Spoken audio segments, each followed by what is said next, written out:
and you've only got 2 hours to work with. You've got to be in the sleeper 8 hours. You got a 10-hour break, 2 hours to work with. So if you give your dog an hour, you've now cut your shower, shave, hygiene time for the evening and morning, because you get 2 hours. You can do 15 minutes at night and have an hour and 45 minutes in the morning, or you could do an hour at night and have an hour left in the morning. Your time's cut. So now you're going to have to start doing things in the sleeper on your sleeper time. Okay, so I can't shower in the sleeper. Can you shave in the sleeper? Can you pull that off? Can you brush your teeth in the sleeper? Can you put on your fresh pairs of clothes and all that jazz in the sleeper?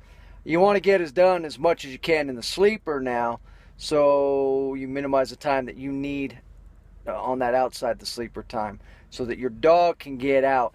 Your dog really needs 2 hours a day of exercise minimum, dog experts say, and I agree. I feel bad having him contained with me, even in a large sleeper, versus being a dog. Being a dog is, hey, let's go for a walk and let's never come back. Let's go have fun. Let's go hiking. Let's go climbing, and then we'll find a place to sleep. We'll get something to eat, and we'll keep on going. That's how my dog is as a hunting breed. He just wants to eat. When I come out of the mountains, back to our vehicle, he lays down in the dirt, refusing to. He doesn't want to go home. He's like a kid leaving Disneyland.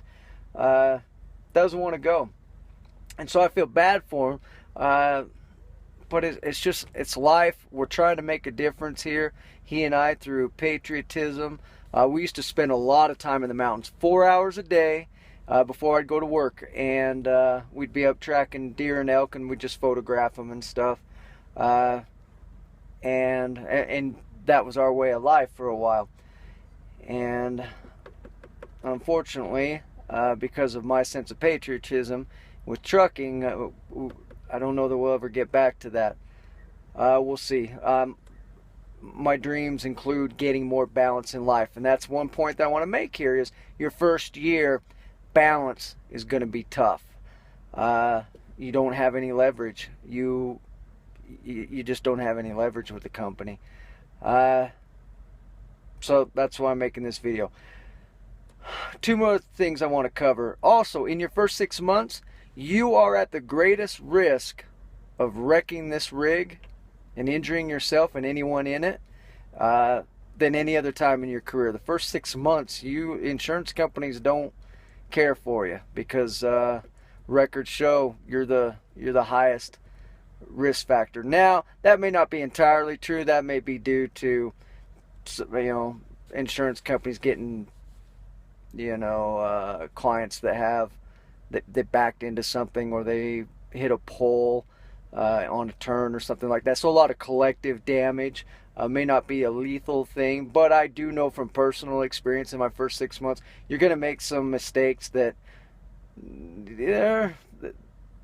they were learners, and they were close calls to you and anyone else that might have been in the rig. It's just the way it is. It's how the business. It's how the training goes in this industry. It's a great training program, but it's like combat. You can only learn so much in training, and it's not until you go out to war that you got to put your big boy pants on and start taking notes, because it's a different ball game. All right. So moving forward, it's safer for your dog the first 6 months at home. Loved ones, kids, everybody at home your first 6 months, in my opinion. And the other thing is heat. My Akita does not like anything over 65 degrees. 65, he's looking for shade, and he's digging soil to get down to moist soil and then lay in that moist soil. During the winter, you're going to have heat. You should have a bunk heater. You're going to be toasty. You're going to be fine during the winter. Summer, if I could show you right now, I'm drenching in sweat right now because I'm sitting in the truck. It's 88 degrees outside. And I'm sitting in the truck, and no air conditioning. We have an idle policy. We got to keep our idling down to 25%. So I'm not idling at this time. I'm having to just suck it up and just sweat hardcore in the tractor when I'm not driving. So if I'm at a shipper, a receiver, or parked for the night or afternoon for sleep, no air conditioning. Hot, hot, hot, drenching in sweat. And that can be hard on a dog. For us humans, we sweat and we can cool off that way. Dogs only cool off through their feet and through panting and then drinking a lot of water. So it can be uncomfortable for them. So what you need is either to roll with a company that has APUs and will let you run an APU for air conditioning during the summer and for heat during the winter, or like myself, run with a fantastic company but they don't provide APUs. So what you have to do is think of other ways. Now I've done the ice chest thing with the ice and put in a fan and all that stuff. Yeah, the air coming out of it was cool, but this sleeper gets so hot, even at 66 degrees outside and probably 80 something inside. You can crack the windows, but then you got flies and mosquitoes. It gets hot in here. Even if you open up the little vents and stuff like that, it gets hot in here, exceptionally hot.